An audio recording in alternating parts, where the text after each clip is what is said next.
Bonjour à tous et à toutes, je reviens vers vous aujourd'hui pour un nouveau podcast. Donc c'est bientôt les fêtes de fin d'année et nous allons tous commencer à acheter les divers cadeaux pour ce fameux soir ou ce fameux matin du 24 ou 25 décembre.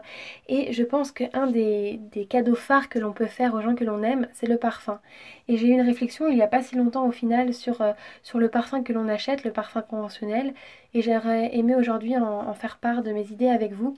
Parce qu'avant d'offrir un cadeau à la personne que vous aimez, il est important de savoir si ce cadeau ne sera pas nocif pour elle et si au final, si vous offrez un parfum, la personne va l'inhaler tous les jours et si ça ne peut pas lui apporter beaucoup plus de négatif au final qu'une simple bonne odeur.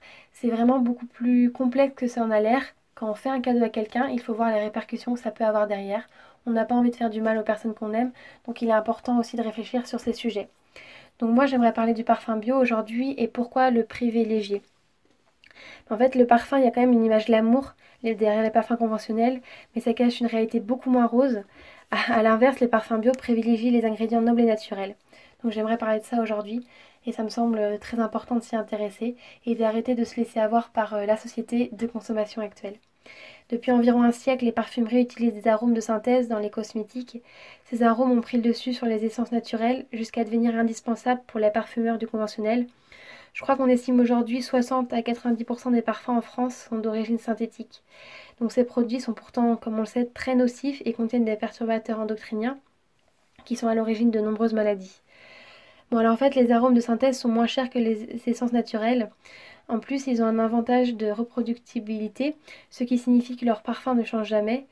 À l'inverse, les essences naturelles varient en fonction des saisons, ce qui nécessite que le parfumeur s'adapte à ces dernières. En fait, je trouve que la composition des parfums est un monde méconnu. Je trouve qu'on achète les parfums un peu comme ça, sans vraiment réfléchir à ce qu'il y a derrière.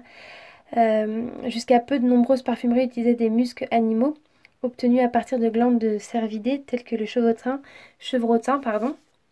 Mais après la limitation du chevrotin, les industriels ont privilégié l'utilisation de molécules de synthèse et qui sont pour certaines vraiment très cancérigènes. Donc aujourd'hui, l'acide phtalique, élément de base des phtalates, est présent dans presque tous les parfums des grandes marques. Or, une partie des molécules chimiques de la famille des phtalates ont un effet perturbateur endocrinien et ont été classées par l'Agence européenne des produits chimiques parmi les substances toxiques pour la reproduction humaine. Donc il y a un autre composant chimique très employé dans la parfumerie, est le lilial. Les industriels l'apprécient car il rappelle la fragrance des fleurs blanches. Il s'agit d'une substance très allergisante. En fait, ça ne signifie pas que les parfums bio ne contiennent pas de produits allergisants.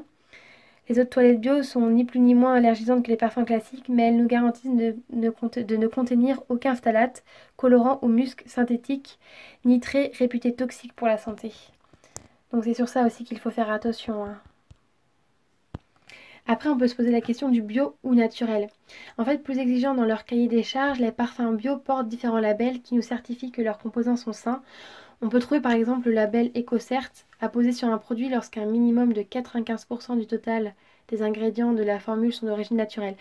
Mais j'ai fait une vidéo sur les différents labels de l'agriculture biologique. Ouais, là, c'était principalement sur l'alimentation. Donc si vous intéresse, je vais vous la mettre en barre d'informations. Donc voilà, la cosmétique bio peuvent aussi être labellisées. Il y a Cosmo Organique ou encore Nature et Progrès.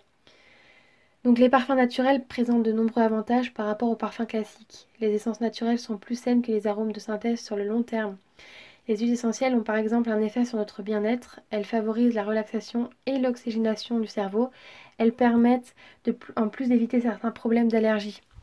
Donc c'est toujours mieux que de respirer les phtalates et tout ce qui est cancérigène, hein. Certains parfums non biologiques peuvent aussi être sains. Bon, c'est vrai, hein, faut pas se mentir, et n'avoir aucun composant de synthèse.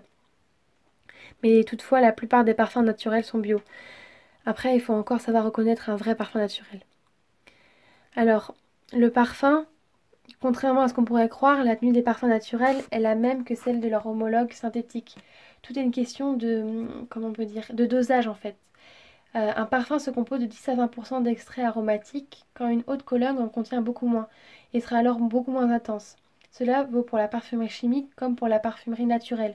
Donc il ne faut pas croire que si vous prenez un parfum qui sera mauvais pour votre santé, un parfum du commerce plus lambda, il tiendra plus longtemps. Non, ce n'est pas du tout preuve de cette qualité-là. Donc les parfums naturels sont composés d'extraits naturels de plantes. Donc ils sont principalement d'huile essentielle, Différents moyens sont utilisés pour les recueillir, donc j'aimerais en parler parce que je trouve ça assez intéressant. Les producteurs choisissent la technique la plus adaptée pour préserver les qualités olfactives et les vertus intrinsèques des plantes. Donc en fait, elles peuvent être obtenues par distillation, ce qui signifie que la plante est chauffée afin de produire une vapeur d'eau qui concentre les principes actifs du végétal.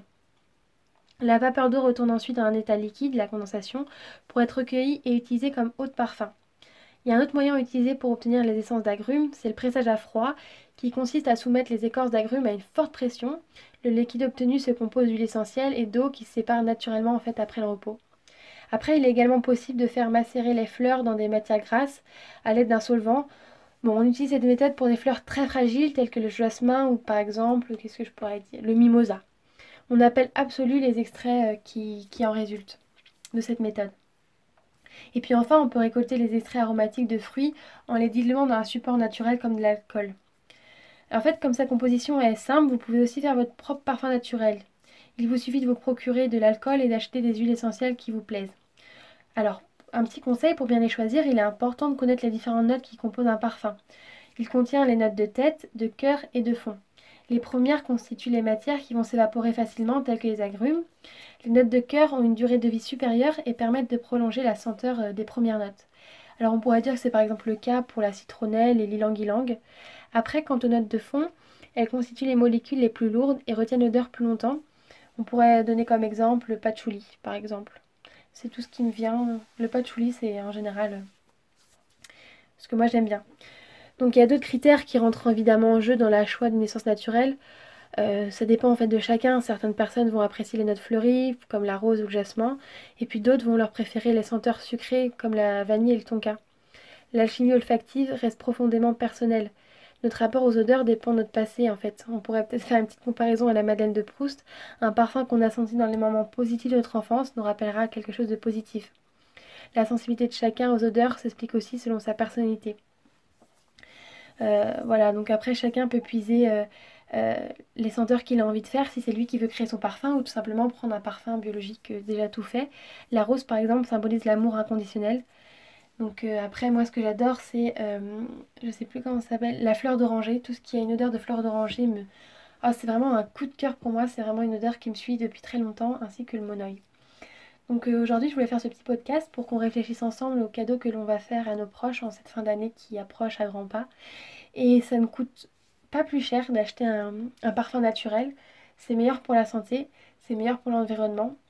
Et peut-être que oui, ce ne sera pas des parfums qui passeront à la télé avec des pubs magnifiques, mais justement, ce sera peut-être aussi une façon de faire découvrir à votre entourage des senteurs moins connues. Parce qu'au final, tout le monde porte du Lolita Lempicka, tout le monde a un Guerlain chez soi. Et au final, c'est plus si original que ce n'est plus tellement original, alors que pour moi, un parfum doit vraiment être quelque chose de personnel, être propre à chacun, si on décide d'en mettre, bien sûr. Alors je trouve ça pas mal de se tourner vers des alternatives beaucoup plus naturelles, que ce soit pour la santé, pour l'originalité et pour faire du bien autant à votre entourage qu'à la planète. Donc j'espère que ce petit podcast vous aura plu et je vous dis à très bientôt pour une nouvelle vidéo ou un nouveau podcast.